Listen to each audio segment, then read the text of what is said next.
ہمیں جنبات نصیب ہوئے گئے.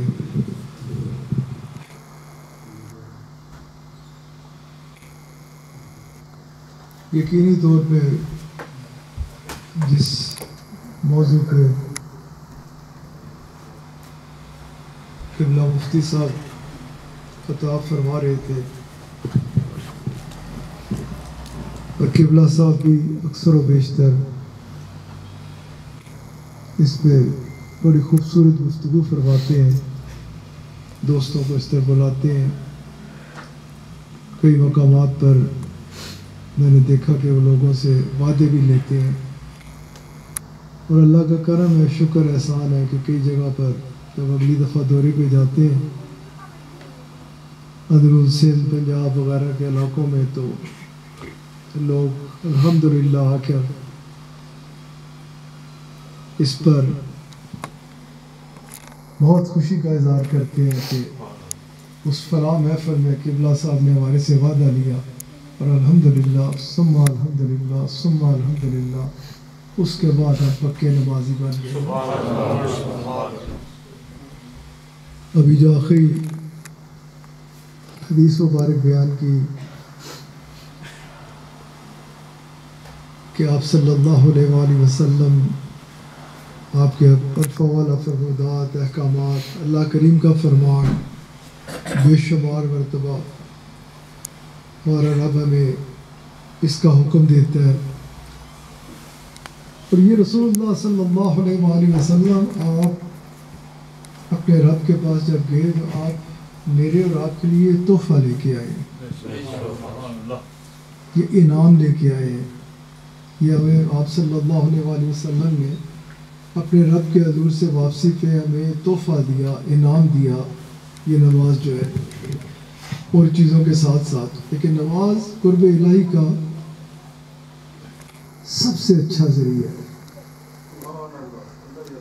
حضرت علی کرم اللہ تعالیٰ جو کریم فرماتے ہیں کہ جب میرا دل کرتا ہے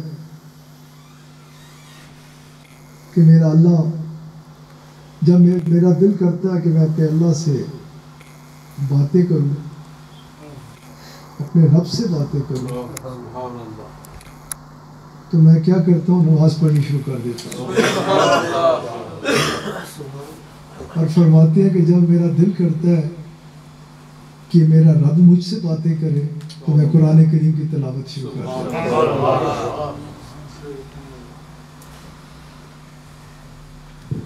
نماز. اور ابھی جیسے یہ فرما رہے تھے کہ اس دن اب دیکھیں نا بیٹھے ہوئے اس بھرا ہوا کمرہ باہر بھی ہے، سب سے بڑی شرمندگی تو اللہ کے حضور ہوگی. جیسے ابھی مفتی صاحب بتا رہے تھے کہ بندہ بہت شرمندہ ہوگا، ندامت سے اس کی آنکھیں جھکی ہوئی ہوں گی، شرم سے پانی ہوگا. کیونکہ اس کے بعد مطلب جن لوگوں کے میں نے پہلے کہا کہ بولنا کوئی مسئلہ نہیں ہے کہ کون کوتاہی کرتا ہے، کون پڑا رہتا ہے، کون اٹھ کے کھڑا ہو جاتا ہے، لیکن اچھا نہیں لگتا کہ بندہ اس طرح سے بات کرے. لیکن ہمیں بہت زیادہ ضرورت ہے. ابھی اس وقت بات کر بھی دیں تو کیا ہے، لیکن اس دن کا ذرا خیال کرو نا. قبلہ صاحب بڑی خوبصورتی سے فرمایا کرتے ہیں تختہ ہوئی ہوگی قبر. اور یہ سب جن کے سے ہمیں شرمندگی، میں نے پہلے کہا سب سے بڑی شرمندگی اللہ سے ہے، اس کے بعد رسول اللہ صلی اللہ علیہ وآلہ وسلم کے آگے ہے کہ جنہوں نے اتنا زور دیا، اتنا فرمایا. آپ نے تو ایک مقام پر تو یوں بھی فرمایا کہ آپ علیہ الصلوۃ والسلام فرماتے ہیں میں عالمین کے یہ حدیث مبارک کو دوسرے انداز سے بیان کیا جاتا ہے، لیکن میں نے جیسے اپنے شیخ سے سیکھا پڑھا ویسے ہی بیان کروں گا کہ اگر کہ میرا اتنا دل کرتا ہے کہ میری امت نماز پڑھے، میں اتنا خوش ہوتا ہوں اپنے امتی کو نماز پڑھتے ہوئے دیکھ کے کہ میرا رب اس پہ اتنی اس کو ہے کہ میرے دل میں یہ خیال ہے، میں یہ چاہتا ہوں کہ میرا امتی نماز پڑھے. آپ فرماتے ہیں کہ اگر میری رحمت درمیان میں نہ ہوتی نا تو جتنا میرے دل میں ہے نا کہ جتنا میں چاہتا ہوں کہ میرا ہر امتی نماز پڑھے، جتنا میرے اس دل میں اس چیز کی ہے. بیٹھ جایا کریں جناب، آپ گاڑی میں بھی بات ہو رہی ہوتی ہے نا توجہ سے سنیں آپ کو بہت زیادہ ضرورت بھی ہے. آپ نہیں آتے تو میں بولتا بھی نہ. خیر، آپ صلی اللہ علیہ وآلہ وسلم آپ فرماتے ہیں کہ اتنا ایک اس کے اوپر اللہ تعالیٰ کو، کیونکہ آپ کی خواہش جو ہے اس پہ جو عمل کرتا ہے اللہ اس سے بہت راضی ہو جاتا ہے. اللہ کو راضی کرنے کا ذریعہ یہی ہے واحد، کہ جو آپ علیہ السلام چاہتے ہیں ہم وہ کریں، اللہ راضی ہے. اور جس چیز کو آپ پسند نہیں فرماتے وہ یقینی طور پہ اللہ تعالیٰ کی ناپسندیدگی کا عمل کا ذریعہ بن جاتا ہے کہ اللہ تعالیٰ اسے پھر پسند نہیں فرماتا. تو آپ فرماتے ہیں کہ جتنا میں چاہتا ہوں نا، جس قدر میرے دل میں خواہش ہے کہ میرا امتی، میرا کلمہ پڑھنے والا نماز پڑھے، میرے اللہ کو یہ اتنا اس پہ میرا رب اس کو اس انداز سے دیکھتا ہے کہ اگر میری رحمت درمیان میں آڑے نہ آتی تو اگر کوئی میرا امتی جتنا، کیونکہ میری یہ خواہش ہے، میں بہت زیادہ چاہتا ہوں، میں بتاتا ہوں کہ میری آنکھوں کی ٹھنڈک ہے نماز. تو آپ فرماتے ہیں کہ وہ گھر میں لیٹا ہوا ہوتا، نماز کے لیے نہ اٹھتا، اس کے گھر میں آگ لگ جاتا. اس آگ کو کی وجہ سے اس کو اٹھ کے بھاگنا پڑ جاتا. تو آپ فرماتے ہیں اس آگ سے وہ اٹھ کے بھاگنے کی کوشش کرتا ہے کہ جو آگ اسے ادھر جلائے گی اور اس سے بچ بھی سکتا ہے اور مر بھی سکے گا، لیکن وہ آگ جس سے نہ بچ سکے گا، نہ وہ ختم ہوگا، نہ اس کو، کیونکہ یہ آگے سلسلے ہیں، یہ بہت زیادہ ہمیں ضرورت ہے، بہت زیادہ ضرورت ہے، بہت زیادہ ضرورت ہے. یہ آگے قبر میں سلسلے شروع ہو جاتے ہیں. ان سے سوال جواب یہ سارے کرنے کے بعد اگر تو ہم آقا علیہ السلام کے احکامات و فرمودات پہ عمل کرتے ہوں گے، پہچان ہے آپ کی، تو پہچان کیا ہے؟ کوئی بندہ کہے کہ مجھے پتہ ہے اس کتاب میں کیا ہے، پڑھا ہوا ہے تو پڑھا ہوا ہے تو پتہ ہوگا نا کیا پڑھا ہے. پہچان تو نام اس چیز کا ہے نا کہ پھر مطمئن ہوگا. پہچان ہے کہ اس نے فرما برداری اختیار کی ہے، احکامات و فرمودات کو عین مطابق زندگی گزار رہا ہے. پھر اس کے لیے اور قیامت کے لیے ایسے ہے جیسے پلک کا جھپکنا، سکون ہے، اطمینان ہے، کوئی کسی قسم کا کوئی مسئلہ نہیں ہے. لیکن اگر نہیں ہے پہچان اسی کو کہا جاتا ہے. پہچان اسی کو کہا جاتا ہے کہ میں نے پہچان لیا، میں نے جان لیا، مجھے سمجھ آ گئی، میں نے سیکھ لیا.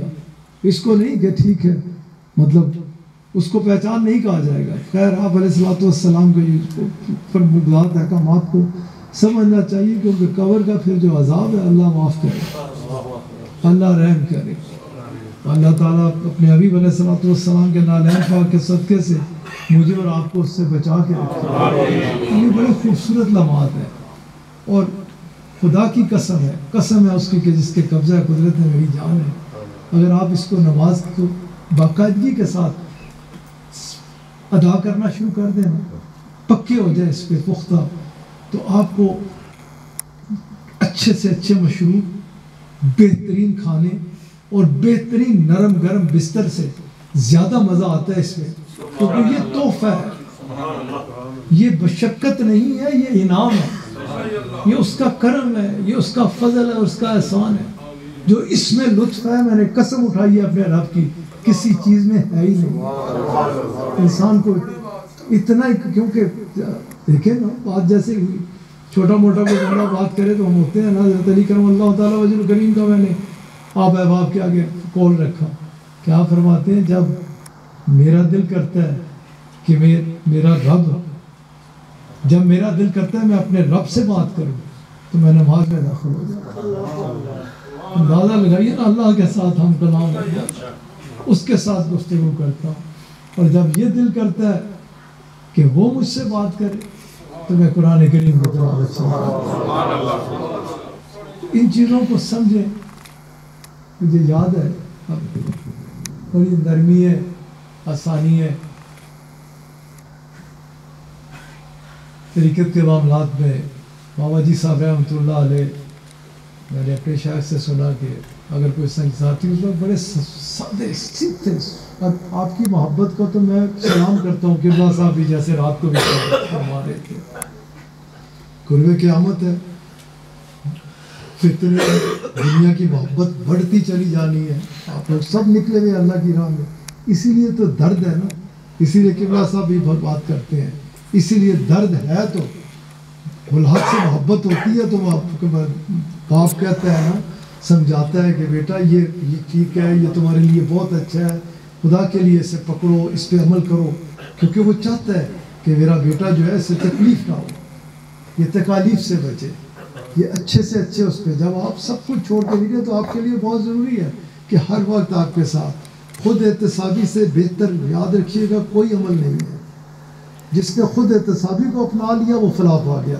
میں نے پوری اس پہ ریسرچ کی ہے کہ جس نے ادھر ادھر چھوڑ دیا نا کہ یہ کیا کرتا ہے, وہ کیا کرتا ہے, یہ اس پہ میں کیا کر رہا ہوں, کیا میں ویسا ہوں جیسے مجھے ہونا چاہیے, کیا میں اپنے آقا علیہ الصلوۃ والسلام سے محبت اس طرح کرتا ہوں جیسے کرنی چاہیے اور آپ کا فرمان بردار ہوں, کیا میں اپنے رب کا نافرمان تو نہیں ہوں. جب اس پہ بندہ پڑ جاتا ہے نا, اپنے معاملات دیکھنا, اس پہ کرنا, تو بہت زیادہ آسانی ہو جاتی ہے, بہت بڑا کرم ہو جاتا ہے. بندہ یقینی طور پہ, جیسے میں نے کہا, وہ کامیاب ہو گیا کہ جس سے اپنے احتساب پہ نظر ڈال لی, اپنی طرف توجہ کر لی. ان کو تو میں بات کر رہا تھا کہ بابا جی صاحب رحمۃ اللہ علیہ کے پاس ساتھی, اگر فجر کبھی کسی کی انسان ہے نا, اس پہ کوئی پکڑ بھی نہیں ہے.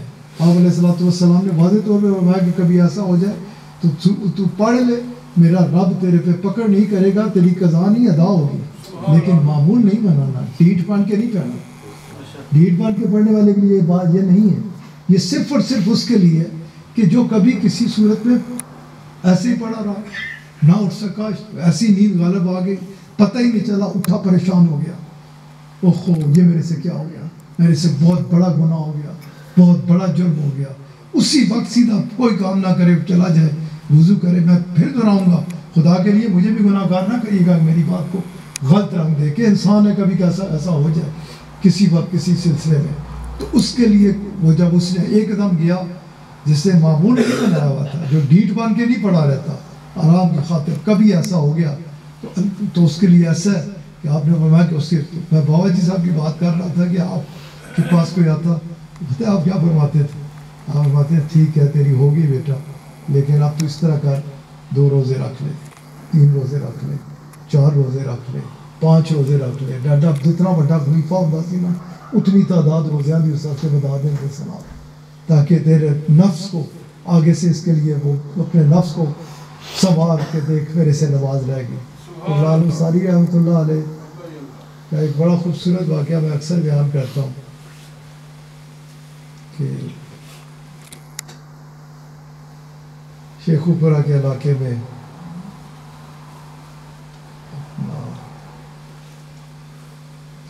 یہ نام سے جگہ تھا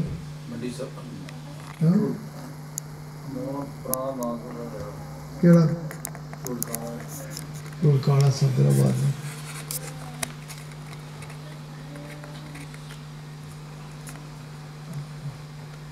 ابھی اس جگہ کا نام بھی آ جائے گا, شیخو پورہ کے علاقے میں.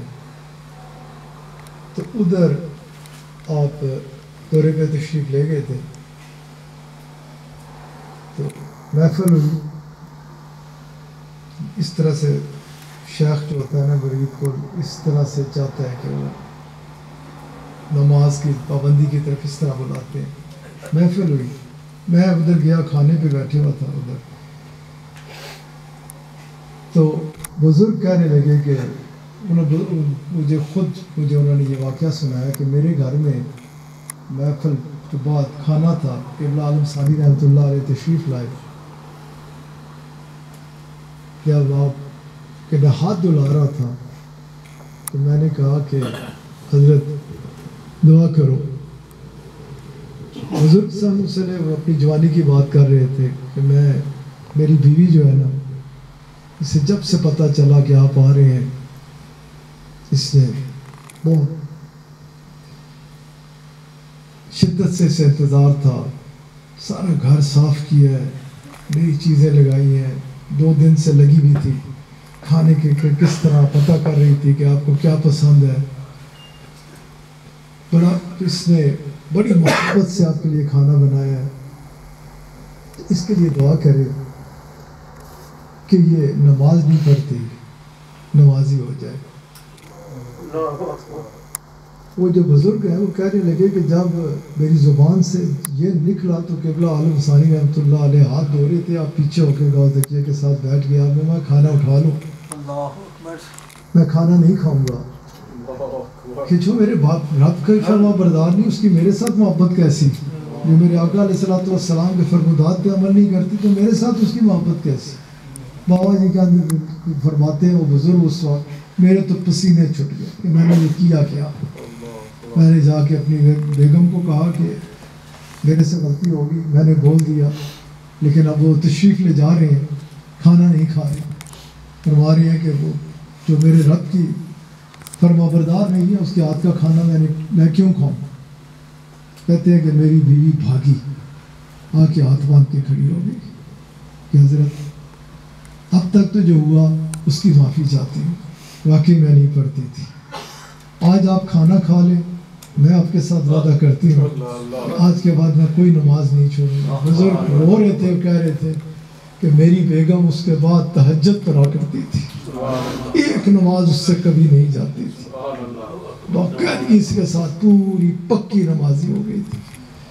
تو ان دونوں کا مقصد، کیونکہ ہمیں اس وقت آج کل کے حالات میں ہر بندے کی ضرورت جو ہے نا وہ سکون ہے، اطمینان قلب ہے، گھروں کے ماحول کو اچھا کرنا ہے، اپنے اندر کے ماحول کو اچھا کرنا ہے۔ اس کے لیے ہم سب کے پاس جو سب سے اچھا ذریعہ ہے وہ یہ ہے کہ ہم پکے نمازی بن جائیں، اور نماز کو اتنی مضبوطی کے ساتھ تھام لیں کہ نماز پھر رب تعالیٰ نے قرآن کریم میں فرمایا ہے کہ یہ پھر تمہارے آگے بہت سارے تمہارے مسائل، تمہیں برائی سے روک دے گی، بے حیائی سے روک دے گی، یہ تمہارے آگے ڈھال بن جائے گی۔ اور آپ صلی اللہ علیہ وآلہ وسلم آپ فرماتے ہیں، آپ دیکھیں کتنی غلطیاں کوتاہیاں مجھ سے ہوتی ہیں، آپ سے ہوتی ہیں، آگے جا کر قرآن کریم میں اس نے فرمایا کہ ذرے برابر خیر اور ذرے برابر شر موجود ہوگا، اس کا حساب دینا ہوگا۔ لیکن آپ علیہ الصلوۃ والسلام فرماتے ہیں کہ کسی نے کوئی شخص اٹھا، اس نے فجر کی نماز پڑھی اور پھر ظہر سے پہلے اس کا انتقال ہو گیا، آپ علیہ الصلوۃ والسلام فرماتے ہیں فجر سے لے کے ظہر تک فجر کی جو نماز ہے اس کے اور دوزخ کے درمیان حائل ہو جائے گی، پروٹیکشن دے گی۔ میں نے پہلے کہا نا انعام ہے ہمارے لیے، وہ دوزخ کی آگ اس تک نہیں پہنچنے دے گی، وہ کہے گی اے میرے رب میں دعائی دیتی ہوں کہ اس نے مجھے عطا کیا تھا، مجھے اس نے عطا کیا، تو اس کے اوپر کرم کر، دوزخ کی آگ کو اس کے قریب نہ آنے دے۔ ظہر کے بعد فجر کی نماز ظہر کے حوالے کر کے پیچھے ہٹ جائے گی، ظہر عصر تک آپ کے آگے ڈھال بن جائے گی آپ کے اور دوزخ کے درمیان۔ عصر کے بعد عصر لے کے مغرب تک آپ کو جائے گی، مغرب لے کے عشاء تک جائے گی، اور عشاء لے کے فجر تک جائے گی۔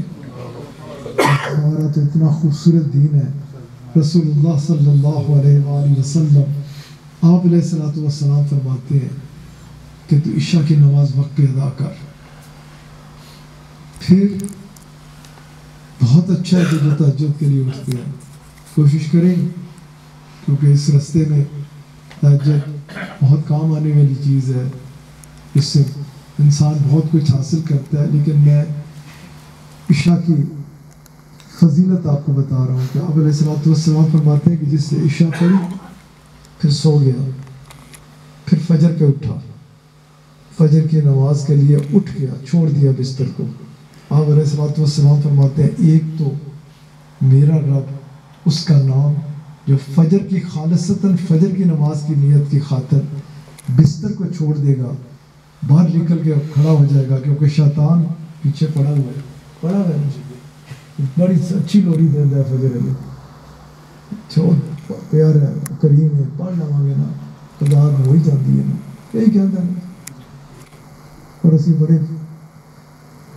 آرام نال اس سے چکر ہی آ جاتے ہیں بڑی تھپکی دیتا ہے, بڑی لوڑی دیتا ہے کہ پہ جا, لیکن جس نے جو کھڑا ہو گیا, آپ علیہ الصلوۃ والسلام فرماتے ہیں میرا رب اس کا نام مجاہدین میں لکھے گا. ایسے لکھے گا جیسے اس نے اللہ کی راہ میں جہاد کیا, کیونکہ شیطان کو پھینکے گا نا, دھکا دے گا پیچھے, رب کے حضور کھڑا ہو جائے گا.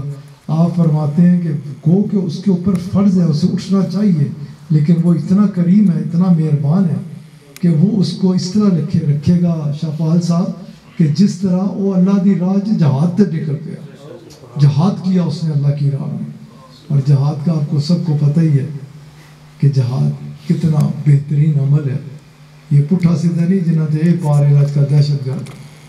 آپ علیہ الصلوۃ والسلام نے تو فرما دیا ہے کہ مجاہد میرے نزدیک وہ ہے جو اپنے نفس کے خلاف جہاد کرے.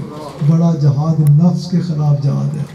اسی اور دوسرے جہاد ہے جو مجھے تو پتہ نہیں ہے بھی ہے یا نہیں ہے, لیکن یہ اتنا یہ بڑے جہاد کی غالباً ہم میں سے کتنے ہم یہ نکلے ہوئے ہیں, یہ ہم اللہ کی راہ میں نکلے ہوئے ہیں.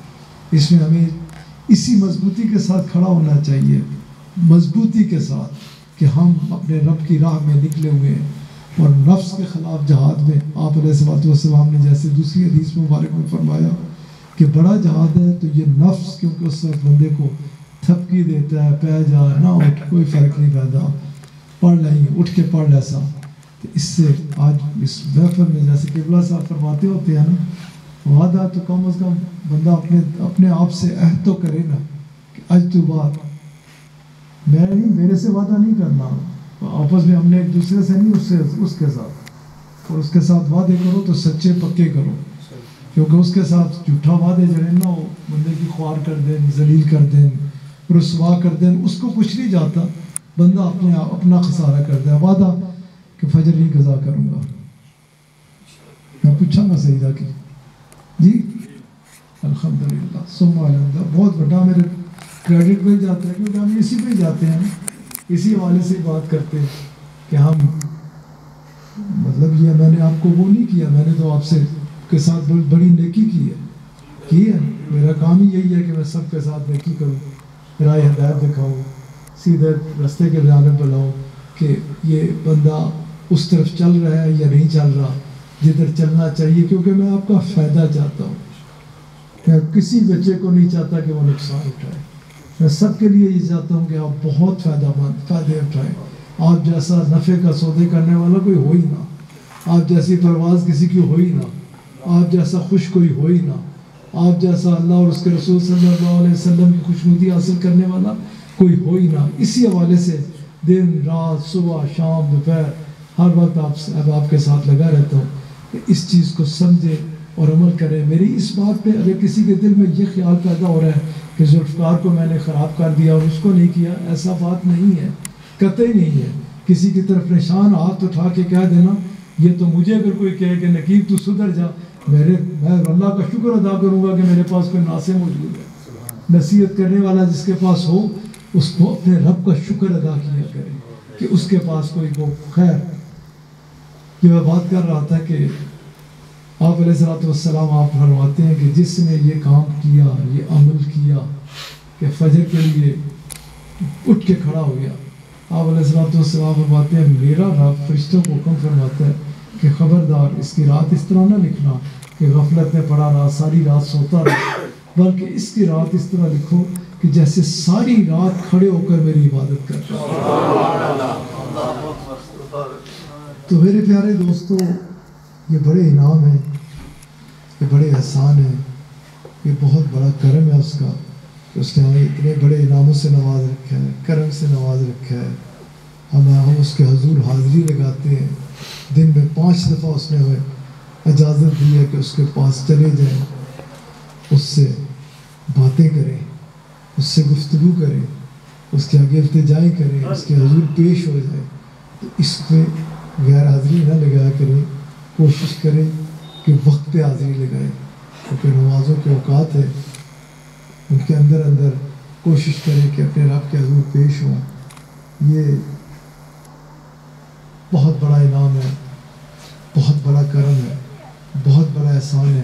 اور آپ علیہ الصلوۃ والسلام بہت خوش ہوتے ہیں اپنے اس امتی سے کہ جو 5 وقت کا نمازی ہے, باقاعدگی کے ساتھ نماز ادا کرتا ہے. ہمارے لیے اس سے بڑھ کر کوئی خوشی کی بات نہیں ہو سکتی، کوئی انعام نہیں ہو سکتا۔ آگے کیا کیا ملے گا وہ الگ ہے، لیکن ہمارے لیے یہ جو انعام ہے نا کہ ہمارے آقا علیہ الصلوۃ والسلام فرماتے ہیں میں جب اپنے کسی غلام کو نماز پڑھتے ہوئے دیکھتا ہوں میری آنکھوں پر ٹھنڈک پھرتی ہے، مجھے ٹھنڈی ہوا کا جھونکا محسوس ہوتا ہے، مجھے بے پناہ خوشی ہوتی ہے۔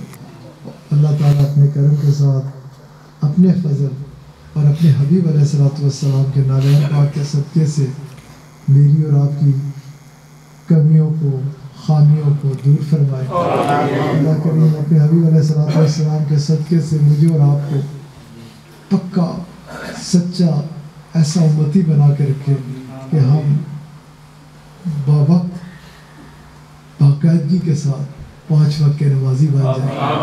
اللہ تعالیٰ اپنے حبیب علیہ الصلوۃ والسلام کے نالین پاک کے صدقے سے ہم سب کو شیطان کے واروں سے محفوظ رکھے۔ اللہ تعالیٰ اپنے حبیب علیہ الصلوۃ والسلام کے صدقے سے میرے اور آپ سے ہر وہ کام کرائے کہ جس میں اس کی رضا ہے، اور ہر اس کام سے ہمیں روک دے کہ جس میں اس کی رضا نہیں ہے۔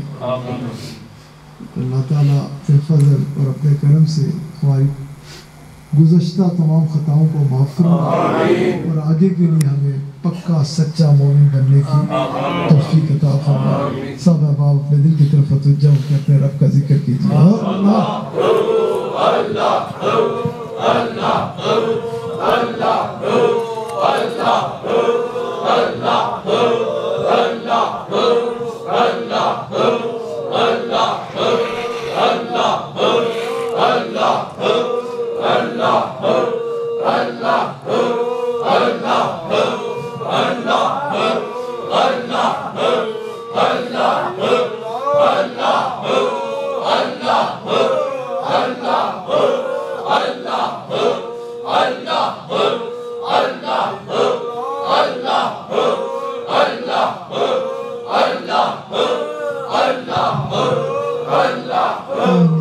ذکر بھی کیسی کمال کی چیز ہے۔ شاہ ولی اور کدھر لے گئے سن، میرا بھی ذہن بڈھا جا ہو گیا اور نہیں ادھر اللہ ہو شروع کیتا تو ادھر اللہ تعالیٰ نے دس دیتا کیوں بھولیا اس جگہ سانگلا ہلے۔ اللہ